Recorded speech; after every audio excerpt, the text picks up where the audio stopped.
Seguimos con nuestra serie Derribando Fortalezas y pues este fin de semana el tema de aborto y eutanasia. Y yo me preguntaba, bueno, cuando una iglesia decide hablar de temas como este, salta la pregunta, ¿por qué lo hacemos? ¿Por qué arriesgarnos a hablar de temas tal vez tan controversiales? De repente, tal vez sería mejor permanecer al margen, calladitos más bonitos, ¿verdad? Porque corremos un riesgo, el riesgo de que la gente no le guste, que las personas ya tienen ideas preconcebidas al respecto, en fin, de repente que no vamos a coincidir y muchas preguntas podríamos hacernos.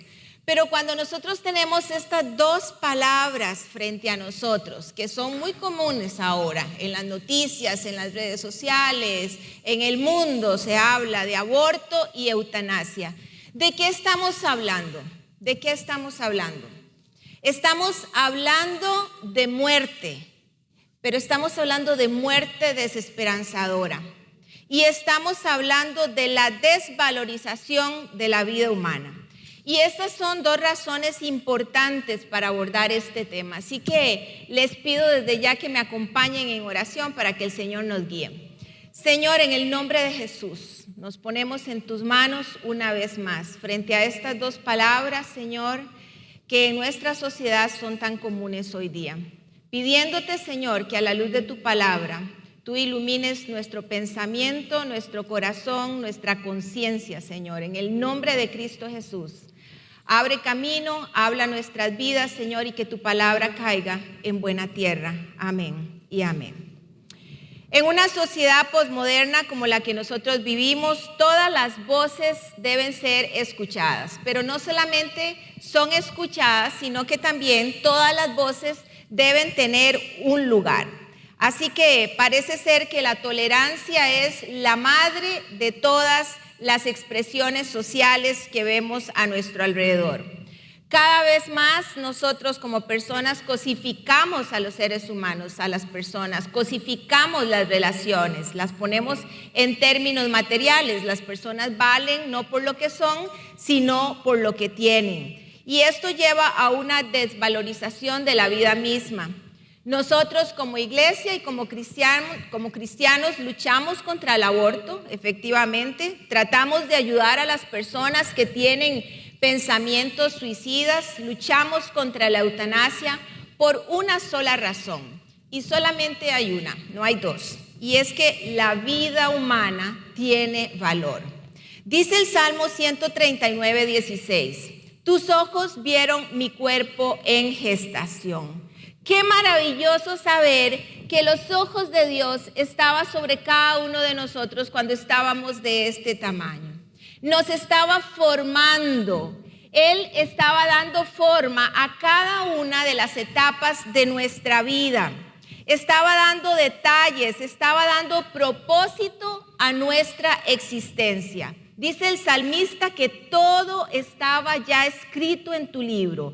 Todos mis días se estaban diseñando, aunque no existía uno solo de ellos. Y esto es algo increíble porque entonces, antes de nacer, el Señor ya tenía un plan para nuestra vida. Había un diseño para cada día de nuestra vida.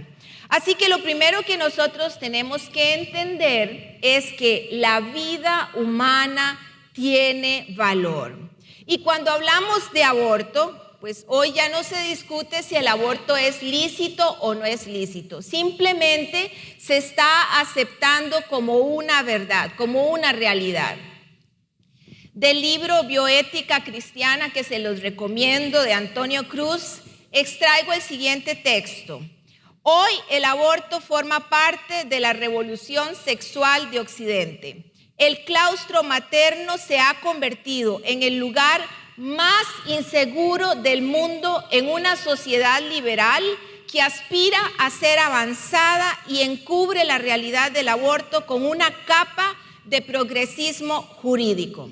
De ahí que nosotros como cristianos nos resulte imposible mantenernos o mirar este asunto desde una perspectiva muy cómoda, desde una perspectiva distante o fría, porque el problema nos afecta a todos.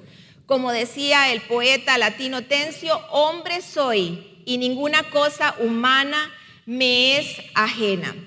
Así que la realidad de tal práctica no debe dejarnos a nosotros indiferentes. Se trata de algo indeseable que la mayoría de las veces es presentada con tonalidades liberadoras. Derecho sobre mi cuerpo, derecho a decidir, derecho a cumplir con los sueños. Pero en el fondo lleva casi siempre un equipaje amargo, un equipaje de angustia, un equipaje de soledad y un equipaje de muchísima culpa. Así que aquella famosa frase que estoy segura usted la ha escuchado, esa frase que dice, mi cuerpo, mi decisión, es la mentira más grande que encierra la bandera del movimiento abortista. Y les digo por qué. Porque un embrión como este, en su tamaño real, ese es el tamaño real de un embrión como este, o digamos un feto, cuando ya ha crecido un poquito más y entonces se le dice feto, un feto como este. O tal vez un bebé, como se le dice cuando ya está en la semana 27, más o menos de 7 meses, cuando está así como este. Un bebé, cualquiera de ellos en su etapa de gestación, se trata de un ser único, se trata de un ser independiente, se trata de un ser que genéticamente es independiente de la mamá, se trata de un ser que está en un desarrollo independiente, autónomo. Por eso Dios sabiamente lo puso dentro de una bolsa lleno de líquido amniótico precisamente para que el cuerpo de la madre no le haga daño. Y esto está comprobado científicamente. Pero hemos dejado caer el valor de la vida humana en el tiempo. Hagamos un pequeño autoexamen. ¿Cómo tratamos nosotros a las personas allá afuera? Cuando estamos al volante y se nos atraviesa un carro o un peatón, ¿cómo tratamos a las personas? ¿Cómo tratamos a los niños? ¿Los tratamos con respeto? La desvalorización de la vida humana está en todas partes, en todos los niveles. Y de ahí, como cristianos, nosotros necesitamos recordar y entender que la imagen de Dios está en cada ser humano. Esta amiga cercana es una pareja de amigos que tienen 2 hijas del corazón. Recientemente ella estaba sumamente indignada porque una influencer en temas de niñez y de paternidad se dejó decir en redes sociales que jamás, que nunca adoptaría, porque estos niños traen una genética muy problemática. Lo que esta persona está haciendo es desvalorizando la vida de los niños en abandono. Y es que nosotros vivimos en un mundo de contradicciones. Fíjese que la Declaración de los Derechos Humanos dice que los derechos del individuo comienzan en la concepción, o sea, aún antes de ser un embrión. Ahí comienzan los derechos del individuo. Pero detrás de esta declaración, esta misma organización, o sea, la ONU, la Organización de las Naciones Unidas, al mismo tiempo dice que una mujer, que una joven puede tener un aborto, inclusive en el 9º mes, como recientemente fue aprobado en Nueva York, donde se autoriza un bebé como de este tamaño, 9º mes, a ser abortado. Así que es muy paradójico porque el mundo muere por encontrar una célula en Marte. ¿Por qué? Porque es vida, pero realmente un embrión como este, o un bebé o un feto en el vientre de la madre, esto no es vida para nosotros, para la sociedad actual. Entre el 2015 y el 2019, aproximadamente 121 millones de embarazos no planeados ocurrieron.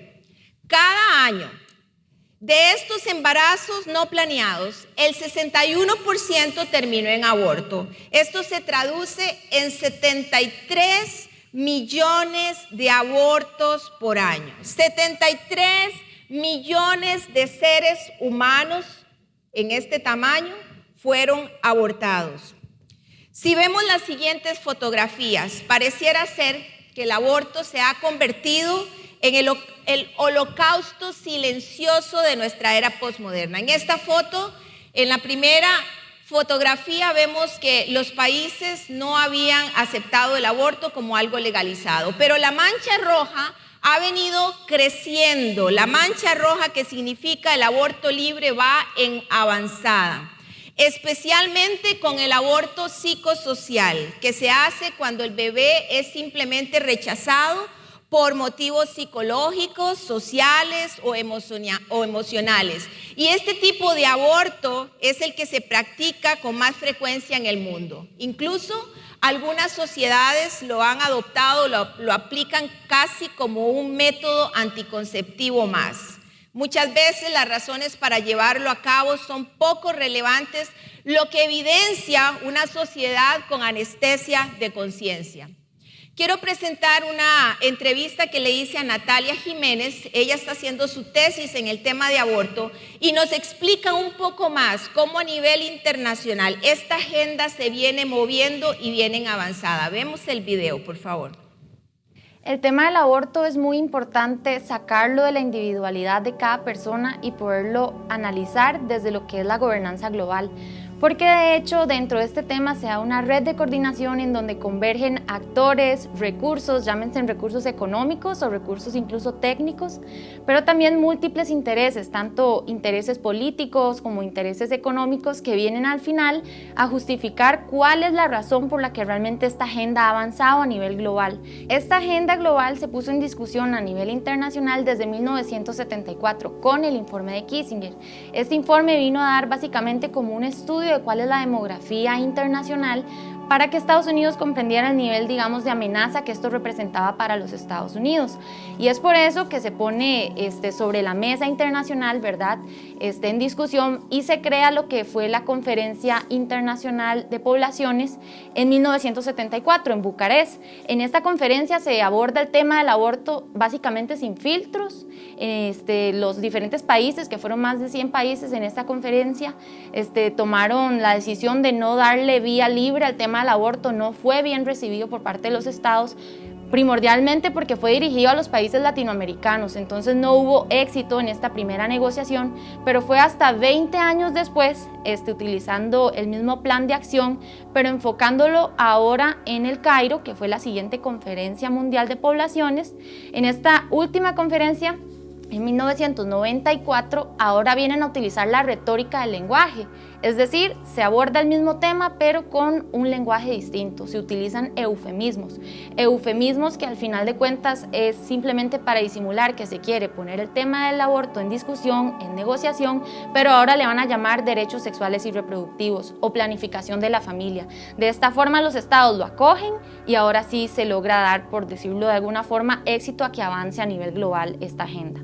Entonces la necropolítica es la teoría que explica por qué suceden estos actos inhumanos y viene a dar razón de ser hoy día con el tema del aborto, porque si antes se utilizaron aspectos, por ejemplo, raciales o aspectos religiosos para generar este tipo de discriminación inhumana, hoy día se utiliza la parte lucrativa, pero sobre todo demográfica, para violentar los derechos de quienes no tienen la posibilidad de alzar la voz dentro de la vida intrauterina.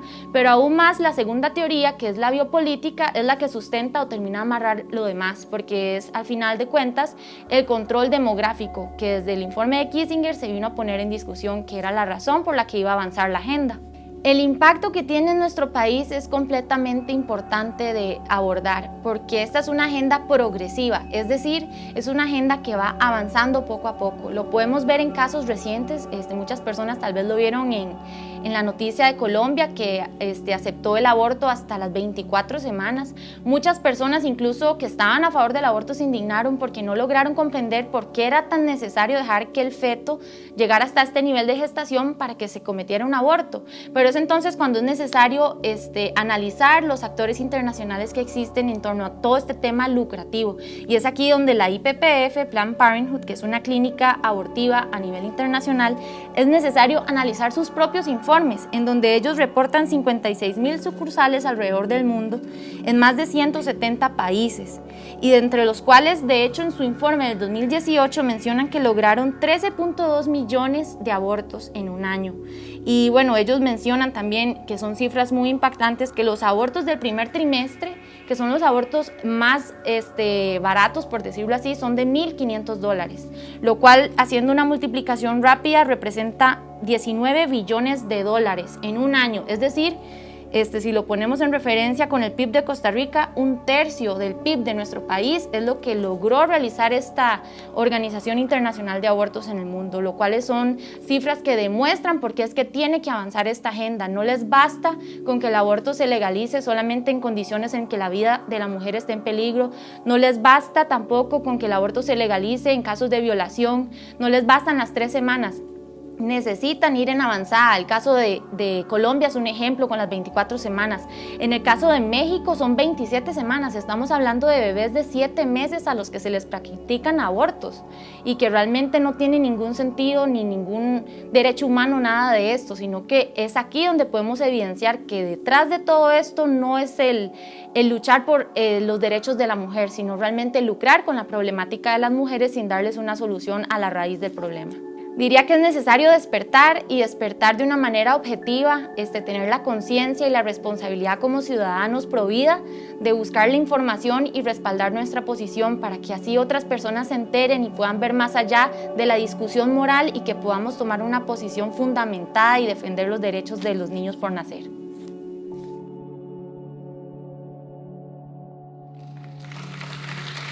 Despertar como comunidad pro vida.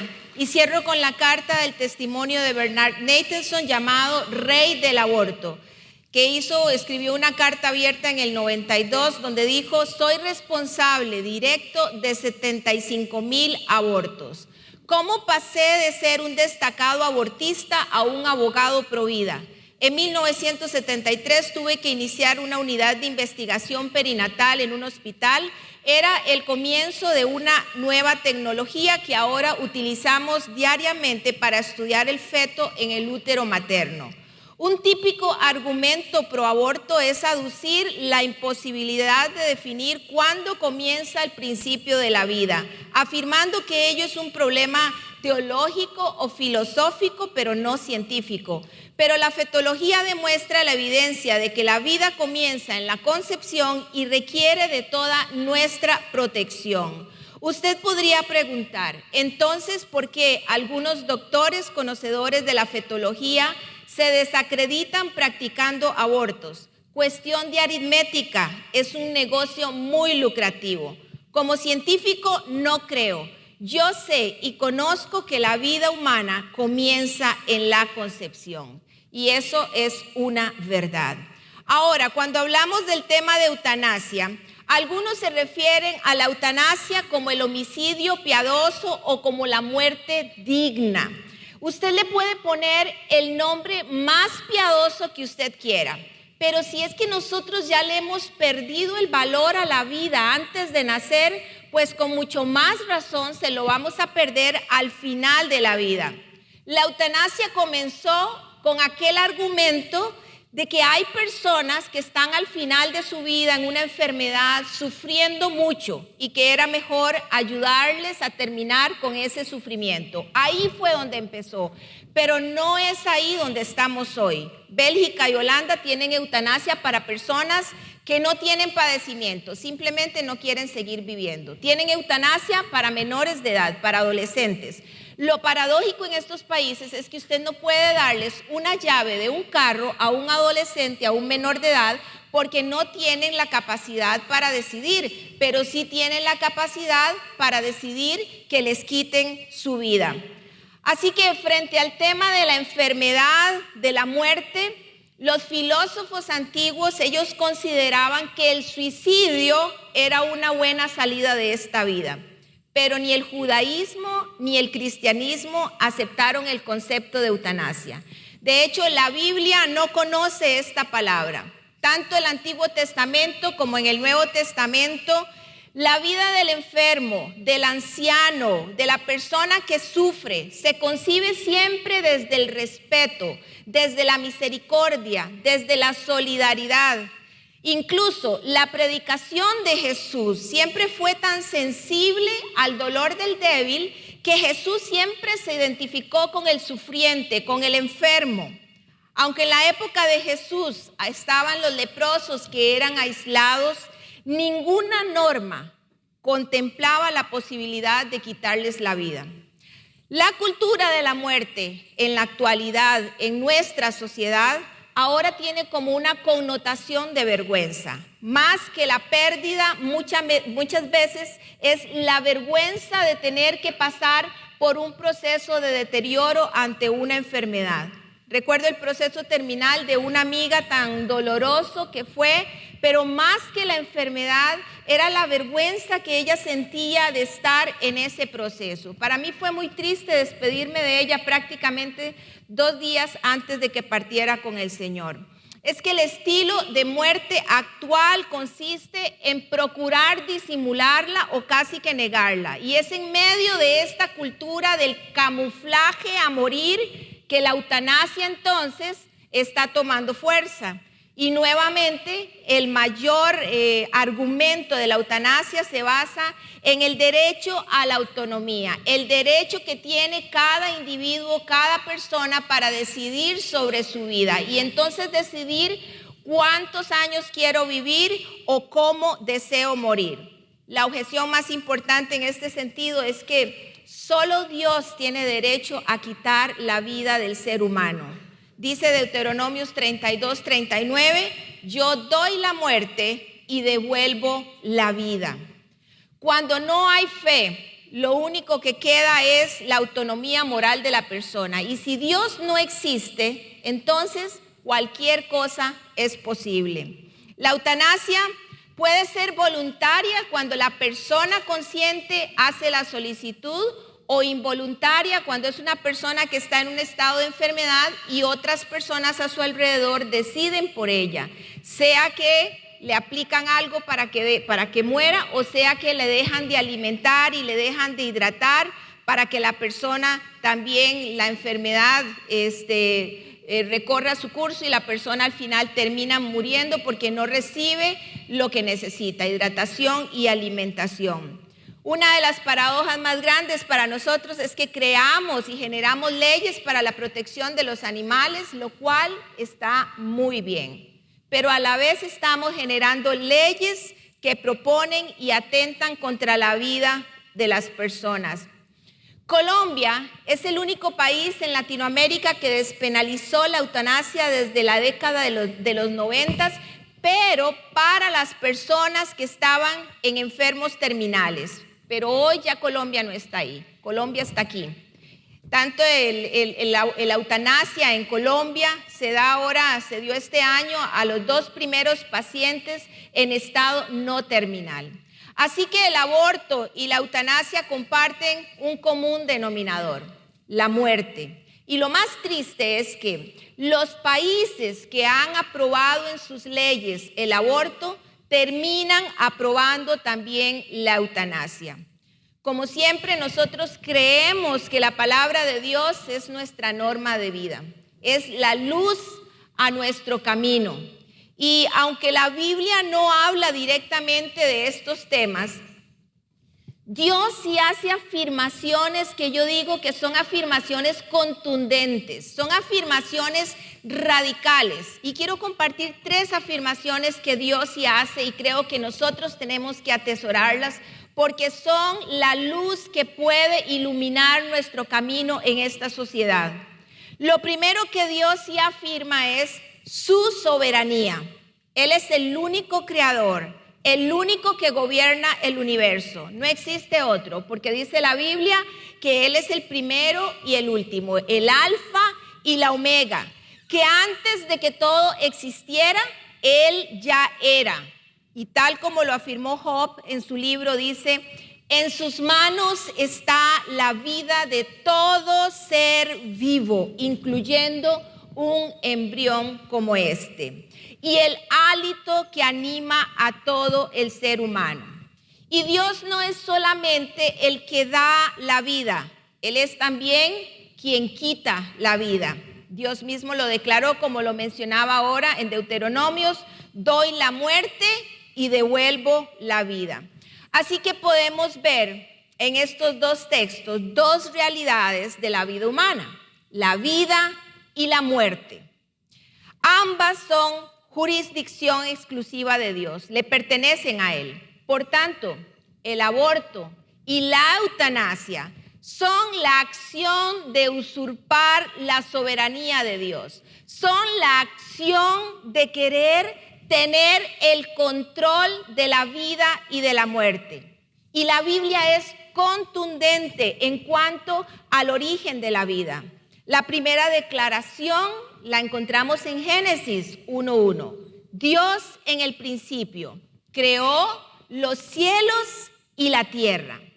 El creador de la vida es Dios. Él la origina y Él la sustenta. El problema es que aun cuando su soberanía es totalmente contundente en las Escrituras, es ignorada por nosotros. La sociedad moderna cataloga al hombre y a la mujer como los dueños de su propio destino, como los dueños para determinar su propio futuro, cayendo, digo yo, en el error, o más bien en el pecado de destronar a Dios, quitar a Dios de la ecuación. Y este es el problema que nosotros encontramos desde el Edén, cuando una pareja rebelde quiso tener el control. ¿Por qué? Porque nosotros amamos tener el control. Nos gusta tener el poder, nos gusta controlar todas las cosas. Si usted no ha experimentado allá afuera que lo asalten, en algún momento me pasó, ¿verdad?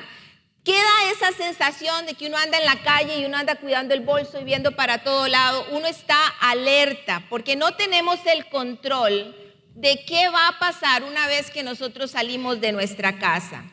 Perder el empleo implica perder el control de los ingresos financieros, y esto nos genera a nosotros una infinidad de problemas de ansiedad, nos genera muchísima ansiedad. Tal vez estar postrado en una cama, en un hospital, padeciendo de una enfermedad o una lesión, como me pasó a mí ahora con un esguince que se me hizo.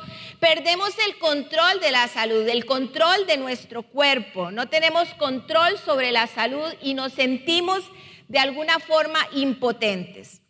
Ahora, no tener el control no es un problema en sí mismo. El sufrimiento está en querer tener el control y no poder. Sufrimos por desear tener el control que Dios tiene, por querer ser Dios y no poder. Una sociedad que rechaza la soberanía de Dios nos tiene entonces hoy decidiendo sobre la vida de un no nacido, cuando la palabra de Dios nos enseña que Dios es soberano, que Dios tiene el control y que nosotros deberíamos estar aliviados de todas nuestras ansiedades, que Dios tiene el control y que nosotros no necesitamos que se nos expliquen las tribulaciones o las tragedias de la vida, que Dios tiene el control y que nosotros deberíamos ser capaces de dominar nuestro orgullo, porque entendemos que Él es muy superior a todo lo que nosotros somos. Esto lo entendió perfectamente el salmista cuando dijo: el Señor es Rey, que tiemblen las naciones. Él tiene su trono entre querubines, que se estremezca la tierra, dice el Salmo 99:1. La pregunta es: ¿bajo qué leyes estamos nosotros viviendo? ¿Estamos viviendo bajo las leyes que dicta la sociedad, las leyes terrenales que nos dice que abortar un bebé de 7 meses está correcto? ¿O estamos viviendo bajo las leyes de Dios, las escritas en el libro de la vida? ¿Quién está sentado en el centro de nuestra vida? ¿Cuál es nuestra reacción ante la soberanía de Dios? Recientemente una amiga muy querida perdió a su bebé. Es muy triste, un bebé sumamente deseado, lo estaban esperando muchísimo. Ella ilusionadamente fue a visitar al doctor para ver cómo iba el proceso y cuando llegó recibió la noticia más devastadora: el bebé estaba muerto. Cuando logré hablar con ella, muy triste, ella me decía: la gente me dice que yo me puedo enojar con Dios, que tengo derecho a enojarme con Dios. Y me decía llorando, pero la verdad es que no puedo, no estoy enojada con Dios. No puedo entenderlo, duele muchísimo, no lo entiendo, pero acepto su santa voluntad. Esto es una vida que vive bajo la soberanía de Dios. Nos recuerda Isaías en el capítulo 46. Yo soy Dios y no hay ningún otro. Yo soy Dios y no hay nadie igual a mí. Yo anuncio el fin desde el principio, desde los tiempos antiguos, lo que está por venir. Yo digo, mi propósito se cumplirá y haré todo lo que deseo.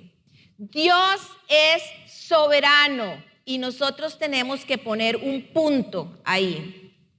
Lo segundo que Dios afirma en su palabra es la restitución y la dignificación del ser humano.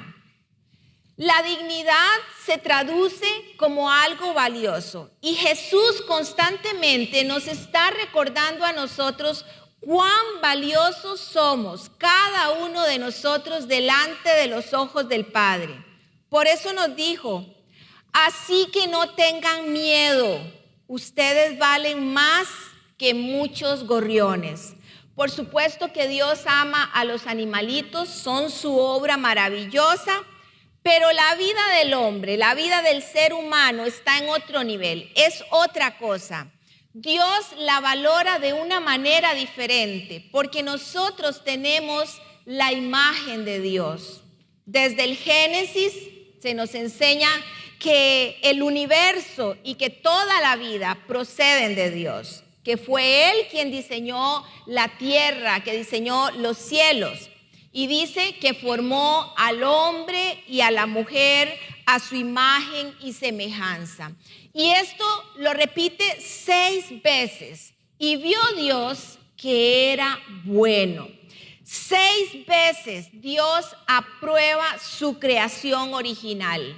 Él da valor a la vida y la da como un regalo que se va transmitiendo de generación en generación.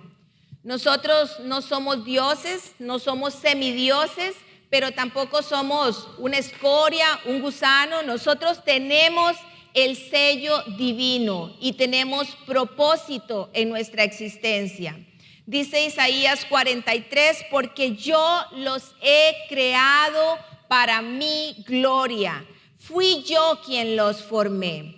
Así que, ¿qué mayor sentido de dignidad podemos tener nosotros, tal vez, en saber que fuimos hechos a imagen y semejanza del Señor? Y que nuestro principal motivo, al igual que el de toda la existencia, de todo el universo, es dar gloria a nuestro Creador. Dios creó una obra perfecta, en total equilibrio, una obra que refleja su gloria, sino que lo digan los atardeceres que vemos estos días, color naranja. Dice que los cielos cuentan la gloria del Señor.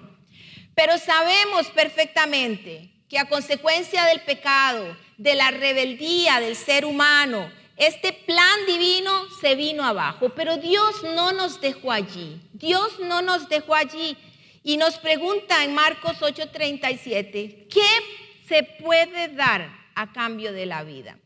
O sea, por su vida, por su persona, ¿hay algo que pueda valer tanto como su vida o como la vida de ese niño que usted tiene ahí al lado? ¿Hay algo que pueda valer tanto como la vida de la persona que usted tiene ahí al lado suyo? ¿Existe algún ser que sea tan valioso como para provocar la muerte de Cristo en la cruz? No hay nadie en el mundo tan preciado como la vida humana. Por eso en Juan 1:14 se nos dice, y el Verbo se hizo hombre y habitó entre nosotros.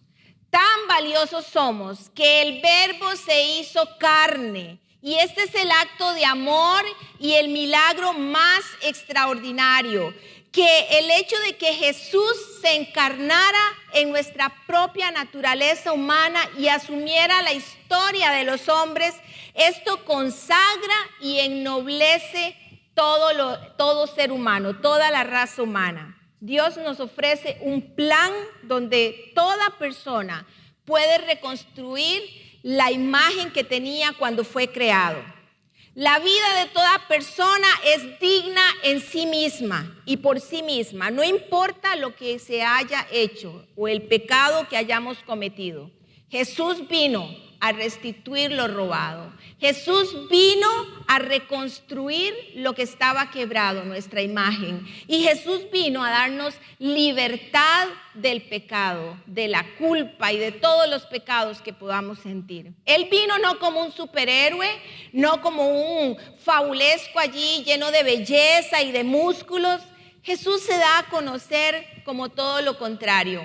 Él se mezcla entre los enfermos, entre los inválidos, las prostitutas, los desposeídos, los adúlteros, los mentirosos, los ladrones, y se mezcla con usted y conmigo. Así honró nuestra vida. ¿Qué es el hombre para que en él pienses?, decía el salmista. ¿Qué es el ser humano para que lo tomes en cuenta? Pues lo hiciste poco menos que Dios y lo coronaste de gloria y de honra. Lo entronizaste sobre la obra de tus manos. Todo lo sometiste a su dominio.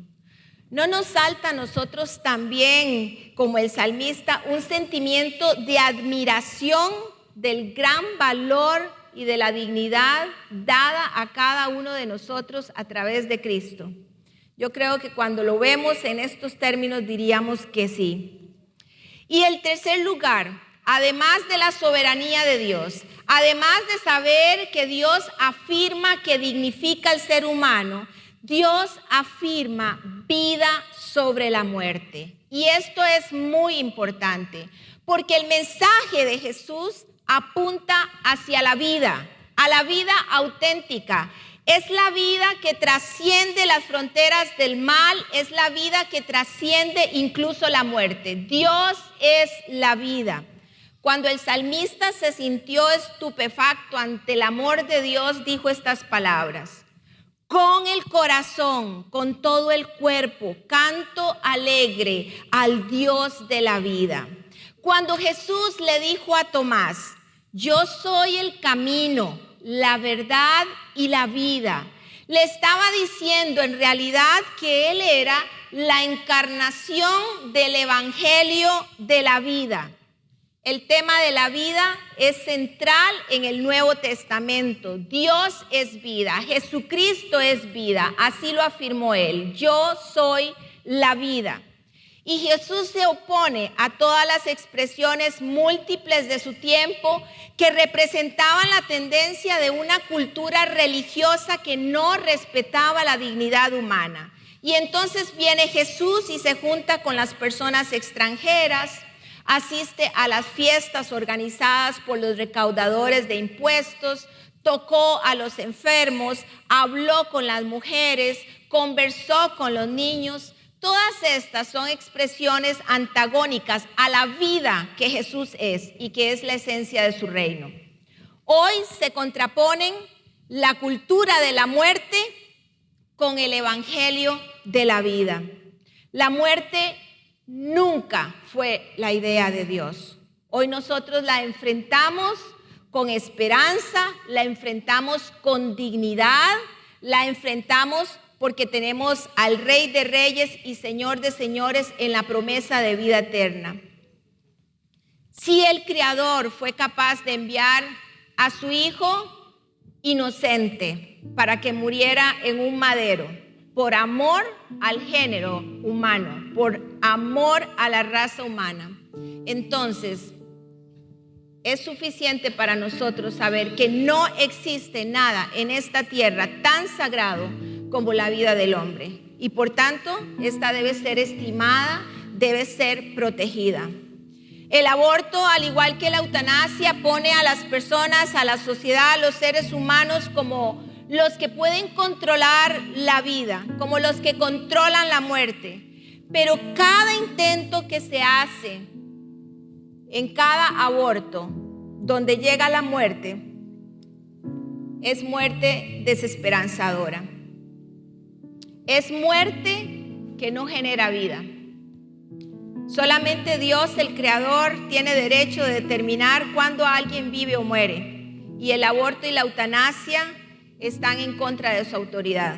Dice Deuteronomios 30:19: Hoy pongo al cielo y a la tierra por testigos contra ti, de que te he dado a elegir entre la vida y la muerte, entre la bendición y la maldición. Elige pues la vida, para que vivan tú y tus descendientes.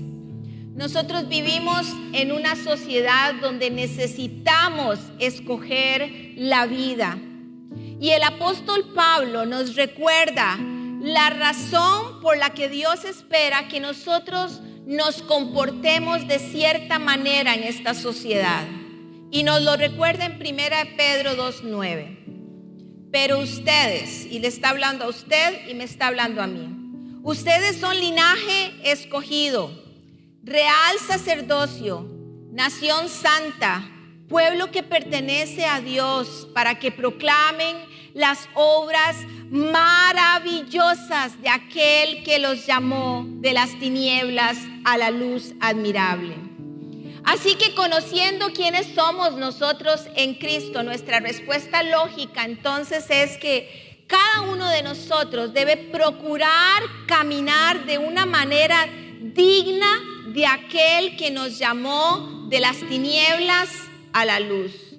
Dios nos afirma nuevamente que Él es soberano, que Él es el creador del universo, que Él es rey, que Él es Dios y que no hay nada ni nadie igual a Él.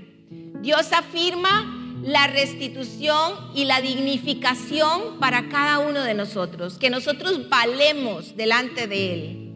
Y Dios afirma que Él es un Dios de vida y que nos da vida y vida en abundancia. Así que el aborto y la eutanasia representan muerte, pero Dios nos llama nuevamente a escoger la vida. Una vez más, Señor, vivimos para adorarte. Para adorarte a ti, Señor. Seres creados por ti, Señor, formados en el vientre de nuestra madre. Para adorarte, Señor. Ese es nuestro propósito, adorarte, Señor. Y en esta mañana lo recordamos. Recordamos, Señor, que tú eres el Dios del universo y que tus manos nos formaron en el vientre de nuestra madre con un propósito. Tal vez, Señor, en medio de esta sociedad convulsa con falsas ideas, Señor, con verdades que se nos plantean en la mesa, pero que al final delante de tu palabra no son verdades, Señor. Verdades sociales que atentan contra la vida humana, Señor. Verdades sociales que nos dicen que la vida humana no vale.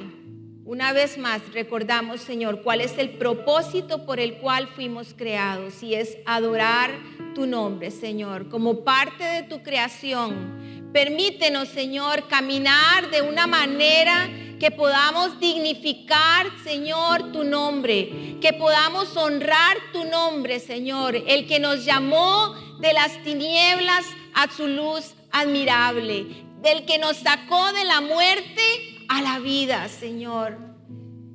Oramos, Señor, por aquellas personas que tal vez han perdido propósito, por aquellas personas tal vez que han pasado por un aborto, Señor, en medio de la inconsciencia social, Señor, sabiendo, Dios, que tú les amas. Señor, oramos por aquellas que tal vez están pensando, Señor, en terminar con una vida. Oramos, Señor, pidiéndote que el milagro, Señor, llegue a ellos, para que una vida más, Señor, llegue a glorificar tu nombre, Señor. Oramos en el nombre de Jesús por este país, Señor, por esta sociedad, Señor, que está adormecida cada vez más, Señor. Pedimos, Señor, que nosotros como cristianos podamos ser, Señor, luz en medio, Señor, de una sociedad que cada vez más va al vacío, Señor, aprobando leyes, Señor, que atentan contra tu creación, que retan tu soberanía, Señor. Permítenos ser hijos obedientes, Señor, y que podamos entender que tú eres, Señor, creador, Dios omnipotente, y que no hay nada ni nadie que pueda ocupar tu lugar, Padre. Alabamos tu nombre, Señor, porque tu gran amor, Señor, se manifestó para cada uno de nosotros a través de Cristo, Señor. Y hoy como iglesia levantamos nuestra voz por aquellos que no tienen voz. Levantamos nuestra voz, Señor, para aquellos, Señor, que están sin esperanza. Levantamos nuestra voz, Señor, para aquellos que no te conocen, Señor. En el nombre de Cristo Jesús, alabamos tu nombre, Señor, y te pedimos que nos ayudes a ser valientes, Señor, para poder delante de esta sociedad decir: Dios es soberano y la vida humana tiene valor. Amén y amén. Y le damos un aplauso a nuestro Dios, que es bueno.